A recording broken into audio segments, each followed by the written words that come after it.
আসসালামু আলাইকুম সুপ্রিয় দর্শক, আপনাদেরকে জানাই পবিত্র ঈদুল আজহার শুভেচ্ছা ও মুবারকবাদ। আগামীকাল শুক্রবার আমাদের এখানে পবিত্র ঈদুল আজহার নামাজ ও পবিত্র কুরবানি হতে যাচ্ছে।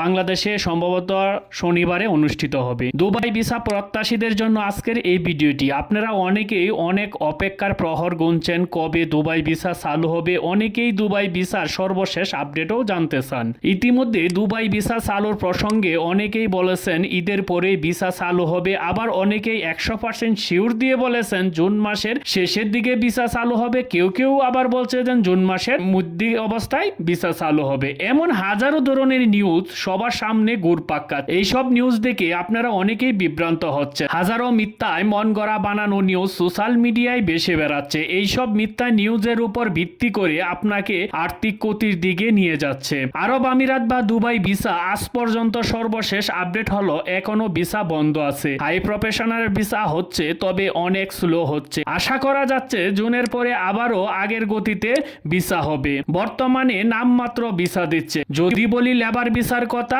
সেটা পুরোপুরি ভাবেই বন্ধ আছে। অনেকেই বলছে বা অনেক নিউজেই দেখছি যে ঈদের পরে ভিসা খুলে দেওয়ার সম্ভাবনা আছে, এইরকম কথা অনেকেই বলে বেড়াচ্ছে। সেই সব কথার কোনো ভিত্তি নেই। ঈদের পর মানে আগামী ঈদ পর্যন্ত বোঝায়। ঈদের পর বলতে 1 মাস 2 মাস এরকম না, আগামী ঈদ পর্যন্ত বোঝায়। আবার অনেকেই বলছে জুন মাসের মাঝামাঝি সময়ের মধ্যে খুলে দেওয়ার সম্ভাবনা আছে। এখন আপনারাই ভাবুন, গত বছর থেকেই তো শুনে আসতেছেন যে এই মাসে খুলে যাবে, ওই মাসে খুলে যাবে, এই তারিখের পর খুলে যাবে, ওই তারিখের পর খুলে যাবে।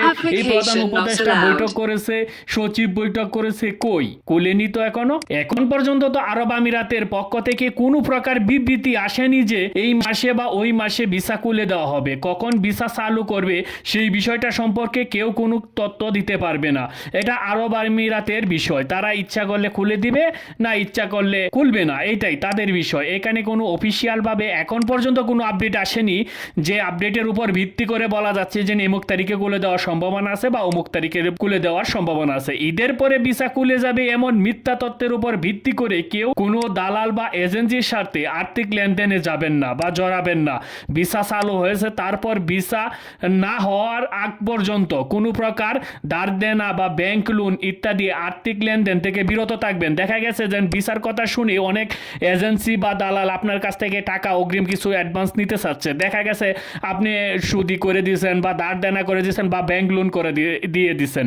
এখনো যেহেতু ভিসা চালুই হয়নি, তারপরে আপনি তো যাইবেন যে আপনাকে যেন পাঠাইতে পারবে তারই তো কোনো নিশ্চয়তা নাই। যদিও নিশ্চয়তা হয়ও, তারপরেও দেখেন যে আপনার যাইতে 6-7 মাস সময় লাগবে, 5-6 মাসের আগে হবে না। আপনাদেরকে বলবো যে অনুরোধ করবো যে আপনারা কখনো অ্যাডভান্স কোনো টাকা পয়সা দেবেন না। ভিসা হইব, তারপর আপনারা আপনাদের ব্যাংক লোন বা ধার দেনা যা করার তখন করেন। যদি আপনি এটা করেন 6 মাসে আপনি দেখা গেছে যে লাভে আসলে আপনার বাড়িঘর বিক্রি করানো লাগবে, এইরকম পজিশন বা এরকম পরিস্থিতি সৃষ্টি হইতে পারে। তাই সবাই সতর্ক থাকবেন। আপনাদেরকে আরো একটা পরামর্শ দিচ্ছি, যারা ইউরোপের বিভিন্ন দেশে যেতে চান কাজের উদ্দেশ্যে কিন্তু বাংলাদেশ থেকে ভিসা পাচ্ছেন না, তারা যদি আরব আমিরাতে গিয়ে রেসিডেন্ট কার্ডধারী হতে পারেন তাহলেই কিন্তু আপনারা ইউরোপে যেতে পারবেন। মানে আপনাদের জন্য ইউরোপের দরজা সহজেই খুলে যাবে। সেখানে ঝামেলা কম, ঝামেলায় কিন্তু আপনারা ইউরোপে যেতে পারবেন। যাই হোক প্রিয় দর্শক, আশা করি বুঝতে পারছেন যে দুবাই সর্বশেষ ভিসার যে আপডেট এখন পর্যন্ত বন্ধ আছে। কোনো বিভ্রান্তকর যেসব তথ্য ছড়াচ্ছে সেই সব তথ্যে কেউ কান দিবেন না। আজকে এবারের মতন বিদায় নিব। দেখা হবে পরবর্তী ভিডিওতে। সবাই ভালো থাকবেন, সুস্থ থাকবেন। ধন্যবাদ সবাইকে।